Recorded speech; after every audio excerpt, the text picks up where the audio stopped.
Yo, what's going on? Welcome into the show. You're watching Philadelphia Eagles Now. Chase Sr. here with you. What a win for the Eagles. Week 1 against the Dallas Cowboys on Thursday night. And obviously, there continues to be a lot to discuss on the Eagles front. Plus, this is what we do. We talk birds every single day year-round here on the show, so don't forget to subscribe. Here's what we have coming up.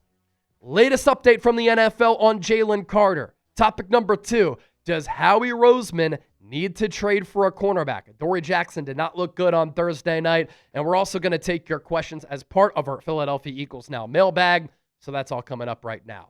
As for topic number 1, the latest update on Jalen Carter. Early in the game, we saw Jalen Carter, before an offensive play was even run from scrimmage, spit on the chest of Dak Prescott, and we're thinking, what the hell are you doing? Unprovoked, you spit on the chest of Dak Prescott right in front of an official. Ejected. See ya. He deserved to be. Idiotic, immature as far as his emotional intelligence move from Jalen Carter. But then NBC dove into the tape and they saw that Dak Prescott provoked Jalen Carter and spit toward him while making eye contact with him, nodding his head saying, yeah, in a taunting type of move. And then our opinions changed a little bit on the subject matter. Still doesn't excuse what Jalen Carter did, but the context very important here. And so I think that will factor into the decision that the NFL makes here, whether it's a suspension or a fine for Jalen Carter. Tom Pelissero, NFL Network, with this report. The NFL will review last night's spitting incident for possible additional discipline, standard for acts that lead to disqualification. It's worth noting that Jalen Carter effectively served a 1-game suspension by getting ejected before the first snap. And so if Carter does get suspended for another game, you have to ask yourself, since Dak spit toward him first and he also taunted and he started the matter, Carter retaliated and spit on Dak, does he get an additional game on top of the 1-game suspension? And is a 2-game suspension valid and reasonable for Carter? I think that's a little bit of an excessive move if the NFL goes that route. But I also think about it this way, right? We know that Patrick Mahomes and the Chiefs always have their arms around the zebras, the officiating crews across the NFL. Will the NFL suspend Jalen Carter, knowing how much havoc he caused against that Chiefs offense in Super Bowl 59? As the NFL knows how dominant and special Jalen Carter is, but they know he has a history. Do they try to make an example of Jalen Carter and put their foot down and say, we don't stand for this behavior? And do they suspend him and help out the Kansas City Chiefs week 2 at Arrowhead, especially if Kansas City finds a way to lose week 1 against the Los Angeles Chargers as I record this on Friday morning?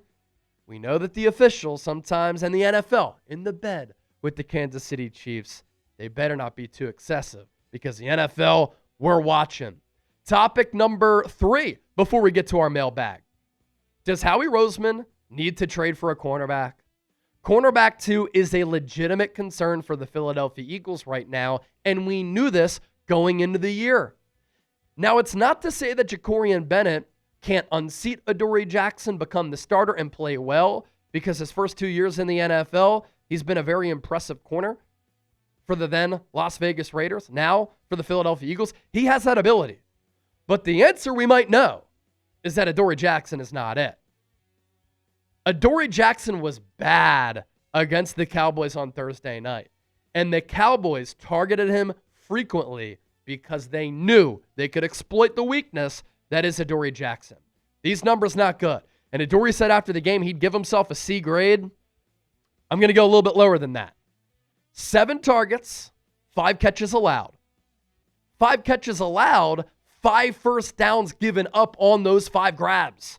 Those are explosive chunk plays that he's giving up. That's backed up by giving up 103 yards allowed as well. There was also a pass that was dropped by a wide open wide receiver, as CeeDee Lamb had butterfingers on Thursday night. That's not it. Adoree Jackson also had that pass interference call in the red zone, which set the Cowboys up 1st and goal, knocking on the doorstep close to the goal line. And he also did not grade out well Pro Football Focus overall grade, 32.4. Pro Football Focus coverage grade, 33.6. Lowest graded Eagles defender in that game against the Cowboys. And I will say that the Eagles secondary in general was not great. Not just Adoree Jackson, but really the entire secondary. Now, give credit where credit is due. They made second half adjustments. They did not give up a point after recess, after the Cowboys scored 4 times on their first 4 drives of the game. But the Eagles gave up a lot of explosives, and it could have been worse. And the Eagles could have easily lost this game if CeeDee Lamb made just one of those plays downfield instead of the multitude of drops that he had, because I counted about 3 big ones that he had in that game. Eagles corners in coverage against Dallas. We mentioned Adoree Jackson, 7 targets, 5 catches, a $103. I thought Quinyon Mitchell was really just okay. Now, on average, 4 catches for 30 yards, pretty good. The PI call downfield, I would have let it go. But my goodness, the NFL, especially early in the year, can be very soft with the officiating. But I thought Quinyon gave up some big plays. And again, it could have been worse. Cooper DeJean was pretty locked down. But again, when he had to line up against CD downfield, that was a play where he kind of got beat, where CD, I'm not going to put it on him. He dove for that ball down that left sideline, and he could have caught it, but that was a really difficult one. But he did kind of beat DeJean there. And then Jakorian Bennett, once he came in for Adoree, after Adoree went into the blue tent, Cowboys went right at him. 3 targets, 3 catches, 20 yards. I did think, though, he was playing with some cushion. Vic Fangio probably doing that by design to ease him into the game. And again, I think he could be a solid player for this team. But if it weren't for CeeDee Lamb dropping not just a couple of passes, but huge passes in crucial moments, which could have turned the tide of the game, the Eagles could have lost, and those secondary numbers would have been even worse. Again, important to remember that the Eagles defense early last year with a new coordinator and a lot of new parts struggled early, and then after that week 5 bye, they found their groove. Give them some grace period. It's always better to peak late, and that's really what the Eagles have done under Nick Sirianni. But again, we have to monitor these things, which is why I'm putting it into your brain right now. Still to come here on Philadelphia Eagles Now. On the other side, we are going to take your questions for an Eagles Now mailbag. Really excited to chop it up with all of you. But first, our sponsor for this edition of Eagles Now, brought to you by our friends at DraftKings Sportsbook. For those of you who watch this show, you know producer Chip is my right-hand man. 2 diehard, lifelong Eagles fans growing up in the Philadelphia area. Well, he also hosts our 76ers channel that I used to host and does a great job over there. And so you will see that the code for DraftKings is Sixers related, but it's a fantastic deal that Chip's been talking about on 76ers Now, Philadelphia, City of Brotherly Love, that we're going to talk about here on Eagles Now, here in Philadelphia, the City of Brotherly Love. Game on. Week 1 starts now, and every touchdown brings you closer to a payout with DraftKings Sportsbook, an official sports betting partner of the NFL. This isn't just football. It's first touchdown fireworks, anytime touchdown rushes, and live bets that ride every momentum shift. At DraftKings, every play is your next shot to win. New customers, this one's for you. Bet just $5 and get $300 in bonus bets instantly. Plus, grab over $200 off NFL Sunday Ticket from YouTube and YouTube TV. Your season starts now. Download the DraftKings Sportsbook app and use code SixersChat. That's code SixersChat to get $300 in bonus bets instantly when you place your first bet of $5 or more. Plus, over $200 off NFL Sunday Ticket from YouTube and YouTube TV in partnership with DraftKings. The crown is yours. Gambling problem? Call 1-800-GAMBLER. In New York, call 877-8-HOPE-NY or text HOPE-NY 467-369. In Connecticut, help is available for problem gambling. Call 888-789-7777 or visit ccpg.org. Please play responsibly. On behalf of Boot Hill Casino and Resort, Kansas. Fees may apply in Illinois. 21 plus age and eligibility varies by jurisdiction. Void in Ontario. Bonus bets expire 7 days after issuance. See sportsbook.draftkings.com/promos. NFL Sunday Ticket offer for new subscribers only and auto renews until canceled. Digital games and commercial use excluded. Restrictions apply. Additional NFL Sunday Ticket terms at youtube.com/go/NFL Sunday Ticket /terms. Limited time offer. And speaking of the man, the myth, the legend, we bring on producer Chip. Chip's picks. Chip, a week 1 loaded slate. Run us through these games and quick reasoning why you're going with these picks. Yeah, so I like the Giants to win outright at Washington. Giants made a lot of changes. That defense is nasty, especially that D-line. I think Washington could be in for a little bit of aggression, so give me the Giants there.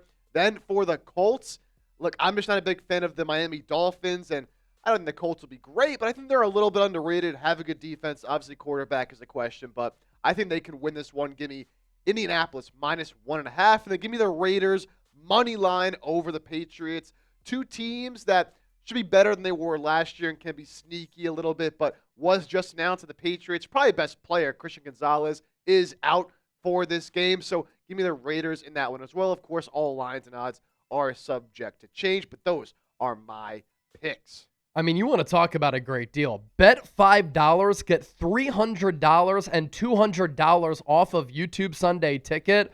Sign up today. It's a no-brainer.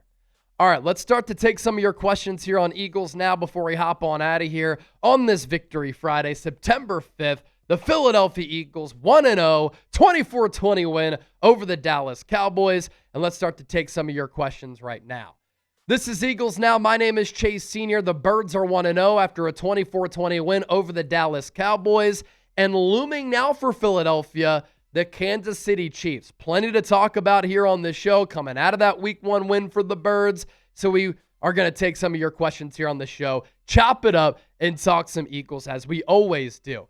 Cannot wait, by the way, for this Super Bowl rematch. We'll see if Jalen Carter can play in this Week 2 game. Obviously, a suspension, at least a fine, could be coming for the 2024 second-team All-Pro. The Eagles' defensive line, violent, unrelenting, causing so much havoc against the Chiefs in Super Bowl 59. And so Kansas City has had this matchup circled, but Kansas City, Philadelphia Eagles, they're coming as well.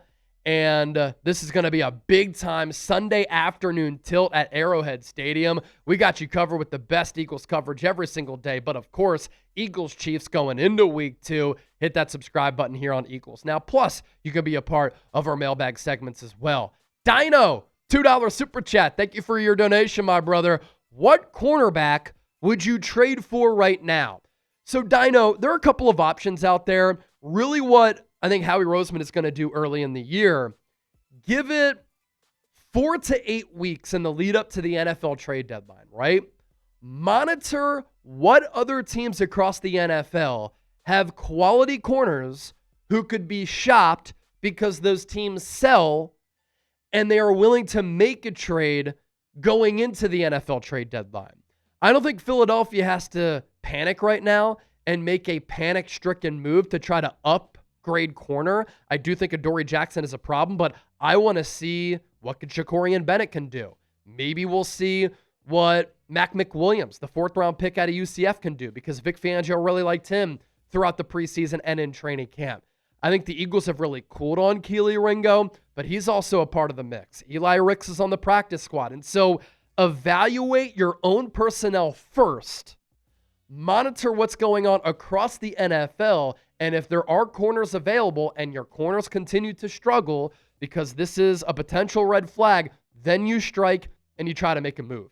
For instance, look at what the Cleveland Browns are going to do. I mean, we're a few months away from it being 2026 and Joe Flacco is their starter, right? And so if the Browns are really bad, Andrew Berry used to work under Howie Roseman. You have that line of communication. Do you make a call to Cleveland about a player like Denzel Ward? That's the type of example that I'm talking about here. And Denzel Ward is a top corner around the NFL, probably a top 25 guy. And Howie Roseman even said it. After the Eagles cut their roster down to 53 players, we're not done. We have a bunch of draft picks, and we love using draft picks, but we can use those picks in a trade. Never sleep on Howie. The man tried to trade for Micah Parsons this summer. Outdoor Creations, another $2 super chat. How about Jihaad Dotson? Look, Jihaad Dotson was a player who, when I was covering Penn State at my previous job, I really liked him. And I thought that he was a first-round wideout. Ran 4.4, had good hands, was a pretty explosive player, really good as a punt returner, and he did that last night for the Eagles, which I like that move. Find a way for him to be impactful, get the ball in his hands because he's dynamic. And last year, remember, he got traded for right before the year to learn the offense so quickly at wide receiver when there's a lot of nuance there, that's not the easiest thing to do. Also, he was a good soldier last year. He didn't complain. He's not dumb. The Eagles' offense runs through Saquon Barkley, A.J. Brown, Devontae Smith, and Dallas Cowboys before him. But you can still find a way to make plays as a punt returner and as a wide receiver when you take advantage of your opportunities.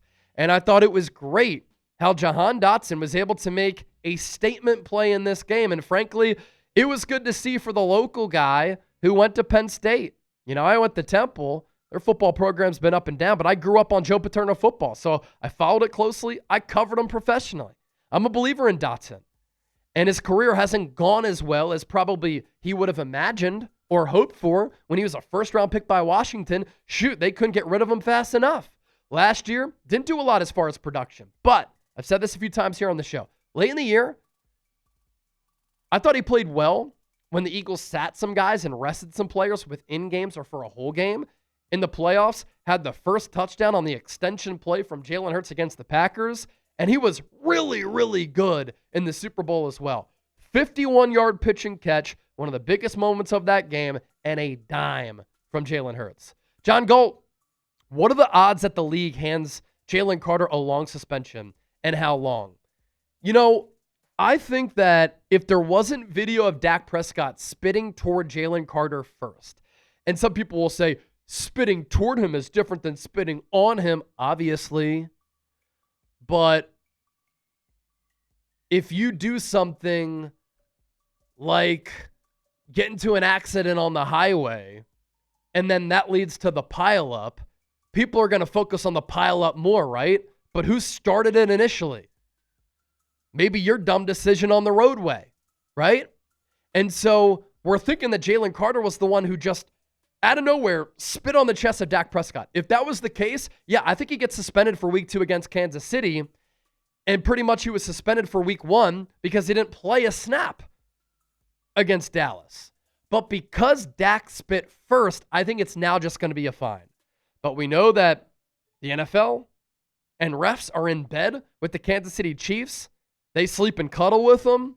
And so if the NFL says, we don't want Jalen Carter destroying Patrick Mahomes again like he did in Super Bowl 59, let's suspend him for week 2. Add some intrigue and drama to this game. Plus, they might try to make an example of Jalen Carter. So what I'm going to lean at now and lean toward now, it's a fine. But if he's suspended, I'm not surprised. NFL is going to review the issue, according to the NFL Network. And Tom Pelissero did note that Carter pretty much already served a 1-game suspension. Andrew Nathan, Chase, I do believe KP has to make better adjustments on the fly, but I also believe that our offensive line wasn't getting any push off the line in the run game. Mailata stood out to me. Got to get right. So let's talk about this, right? I saw in the comment section here on the show, the Eagles' offense sucked. Kevin Patullo stinks. The Eagles scored on 3 first-half drives, 3 touchdowns. And I thought it was pretty telling that Jalen Hurts looked cool, calm, collected, confident, and decisive. And he was the best player on the field last night, on Thursday night, as we record this on Friday. And so you love how the Eagles started.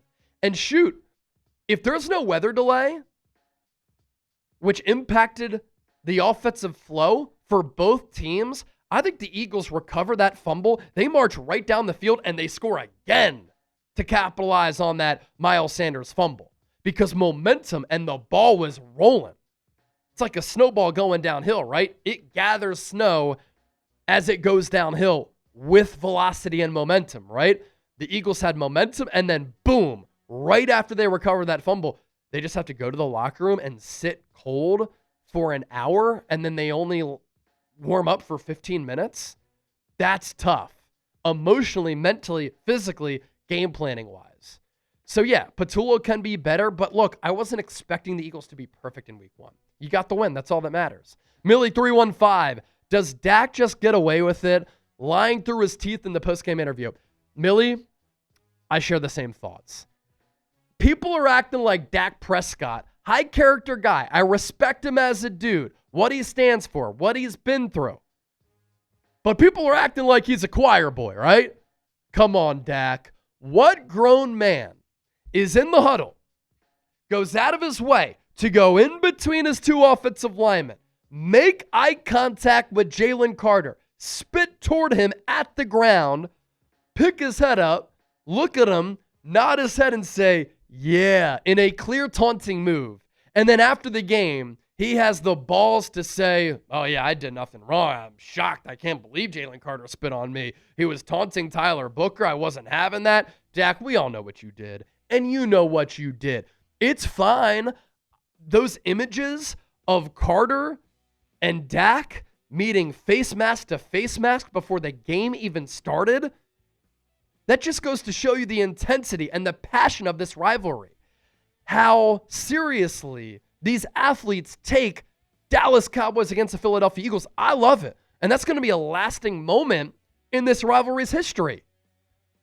But you provoked Jalen Carter, and you can't lie through your teeth and tell us that you didn't know what you were doing. Don't forget to hit that subscribe button here on Eagles Now. Always love chopping it up with all of you and taking your questions. EAGLES Eagles. Always love chopping it up with all of the real ones. Don't forget to hit that subscribe button. Daily Eagles coverage still to come. Let's go.